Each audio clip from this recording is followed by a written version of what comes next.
মিডিয়ায় টিকে থাকতে হলে অনেক সাবধানতা অবলম্বন করতে হয়। কারণ আমি রিমো মিডিয়ায় 2 বছর হয়ে গেছে কাজ করতেছি।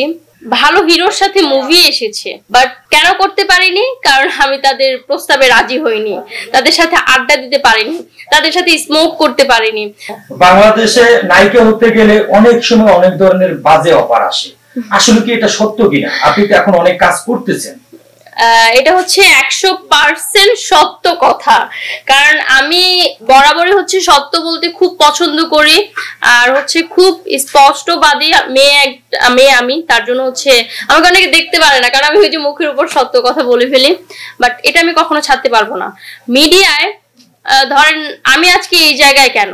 কারণ আমি কোনো বাজে জিনিসকে প্রশ্রয় দেইনি, আর দেব না। কারণ আমি একজন ম্যারিড পারসন, আমার একটা সুন্দর একটা হ্যান্ডসাম একটা হাজবেন্ড আছে, ছোট্ট একটা বেবি আছে। তাদের চেহারার দিকে তাকাইলে আমার অন্য কোনো পুরুষের দিকে তাকাইতে ইচ্ছা করে না, যেটা সত্যি কথা। আর আমি সত্যি কথা বলতে গেলে জামাই পাগলি একটা মেয়ে। আমি আমার জামাই অনেক পাগল, অনেক। সে যদি আমার 7তলা বিল্ডিং এ দাঁড় করায় বলে যে তুমি এখান থেকে লাভ দাও, আমি এখান থেকে লাভ দিব, আমার প্রাণের তোয়াক্কা করবো না। এটা অনেক সিনেমায় শুনে থাকেন, বাট আজকে আমার মুখ থেকে শুনেন, এটা আসলে সত্যি কথা। মানে এখন আমার সাথে চলেন, আমি প্রমাণ দিয়ে দেবো।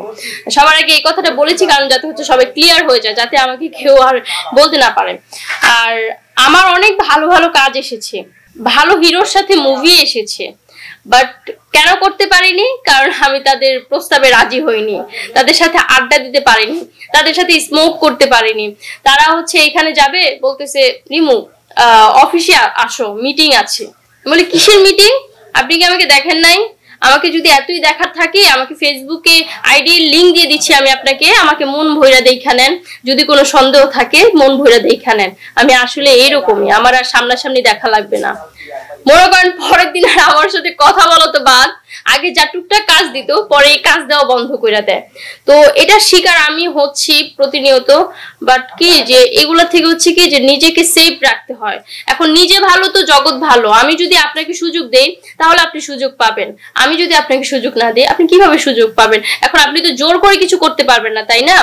তো আমি নিজে ভালো থাকলেই হইলো। হ্যাঁ, আর হচ্ছে মিডিয়ায় টিকে থাকতে হলে অনেক সাবধানতা অবলম্বন করতে হয়। কারণ আমি রিমো মিডিয়ায় 2 বছর হয়ে গেছে কাজ করতেছি, বাট কাজ আমার দেখবেন যে সেই তুলনায় আমার কাজ অনেক কম। মানে বিগ বাজেটের যে কাজগুলোর কথা আমি সেটা বলতেছি। এমনিতে তো কাজ আছে, হ্যাঁ, বিগ বাজেটের থাকে না যে 4-5 লাখ টাকা, 10 লাখ টাকাও কিন্তু একটা মিউজিক ভিডিওর বাজেট থাকে। কিন্তু তারা আপনাকে কেন 10-20 লাখ টাকার বাজেটের মিউজিক ভিডিও করাবে? এমনি কি করাবে? তাদের স্বার্থ থাকে না ভাই। আমি একদম আমার মাথা নষ্ট হয়ে গেছে, যার কারণে মিডিয়ার প্রতি আমার ঘৃণা চলে এসেছিল। কিন্তু না, মিডিয়া যেমন খারাপ মানুষ আছে, মিডিয়ায় ভালো মানুষও আছে।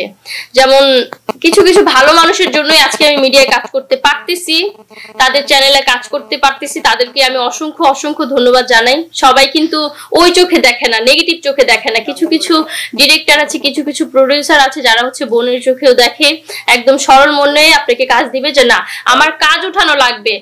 আমি যদি গিভ এন্ড টেকের চিন্তা ভাবনা করি তাহলে আমি কাজ উঠাতে পারবো না, আমি মিডিয়ায় টিকে থাকতে পারবো না।